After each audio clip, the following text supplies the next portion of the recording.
Hi, my name is Cindy Rang with the Fabric Patch in Ephrata, Washington, and this is our 9th class in our series for the row sampler, and we're going to do our 8th block, or our 8th row. And the row that we're going to do today is this one right here, and it's our 45-degree angle block. So for this one, we're going to learn some ruler tricks.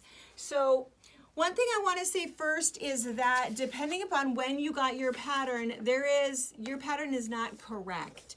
The math was right, and we do have people who do pattern testing for us, and no one caught this. And then when I was preparing last night for the class today, I thought, what is happening? And I realized it was a little bit wrong. Easy enough to fix, but for your pattern, you were told to go ahead and sew 4 rows together. So let's take a look at this for a second.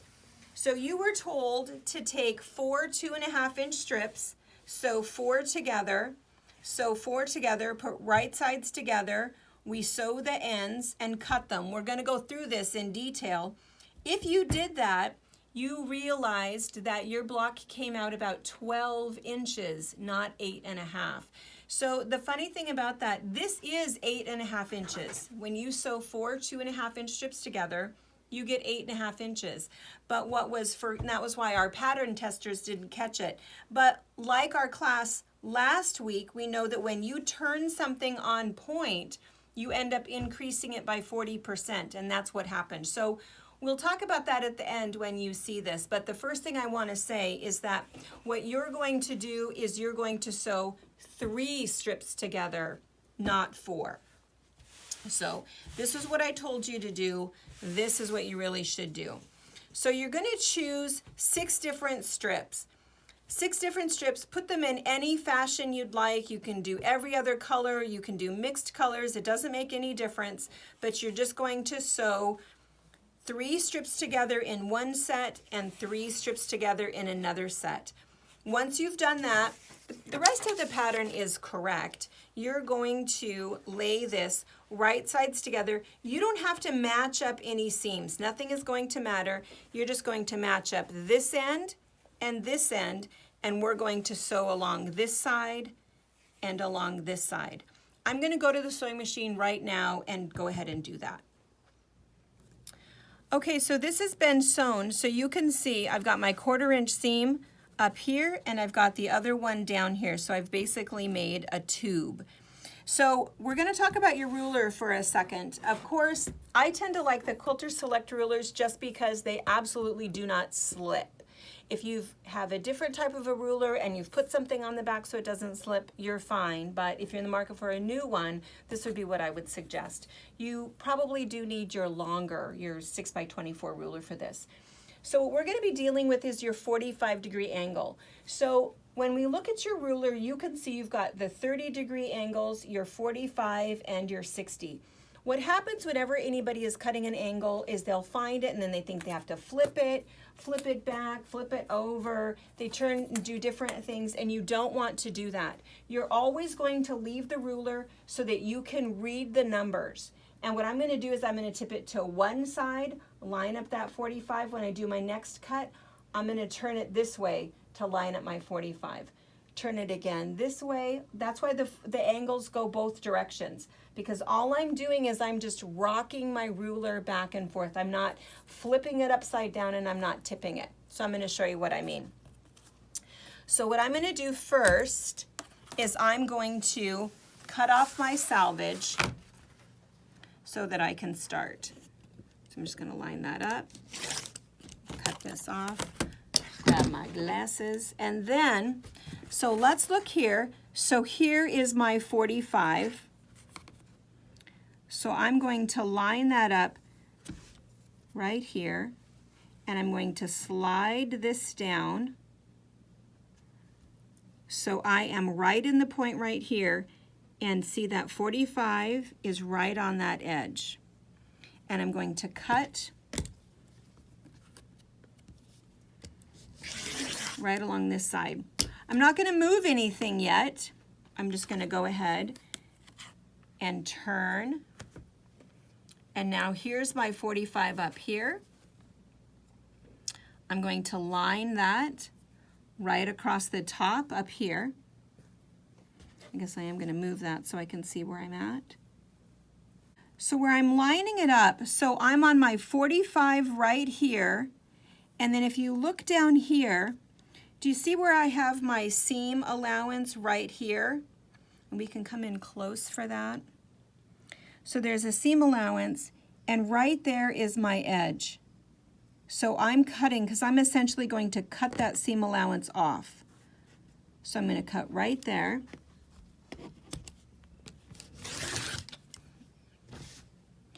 And I'm going to go ahead and open this so you can see our first block.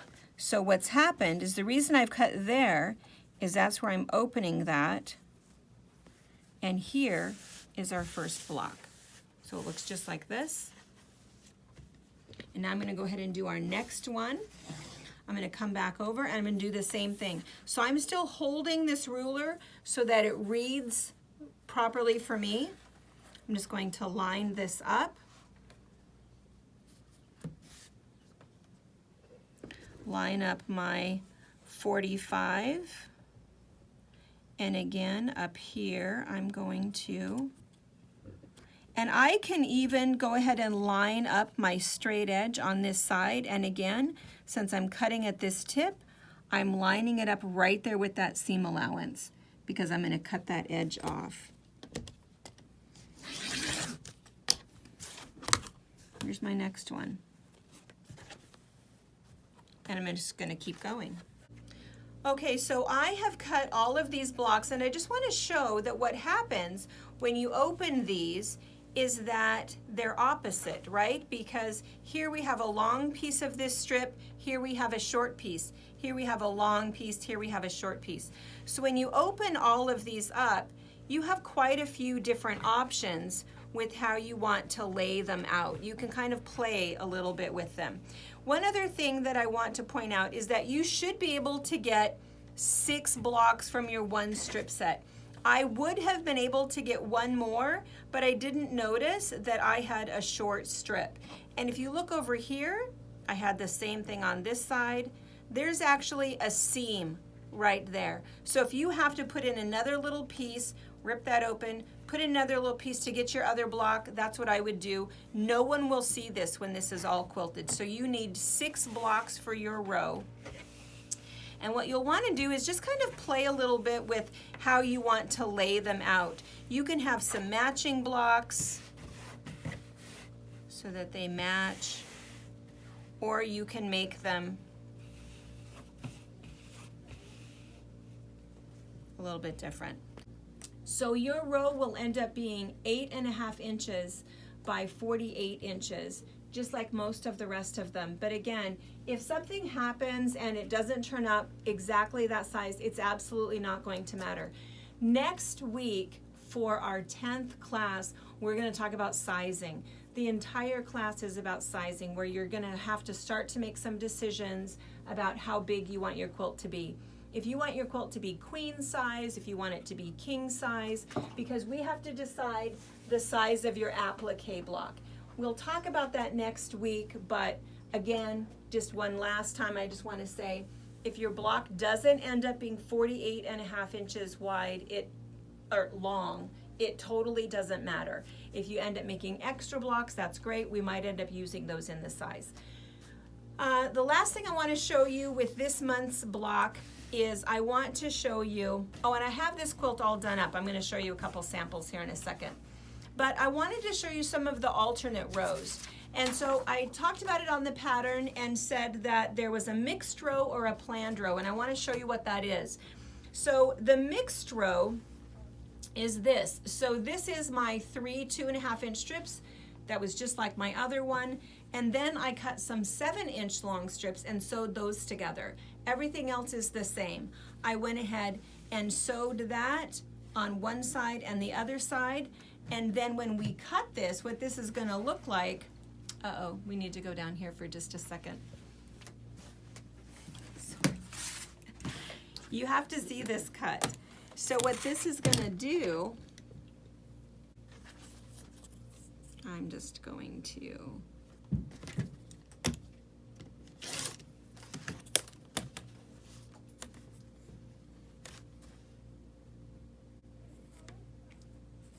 The rest of this is going to be the same. You're still going to go ahead and line up your 45-degree angle. You're still going to cut it exactly the same way as we did the other one. But what happens, wait till you see this block.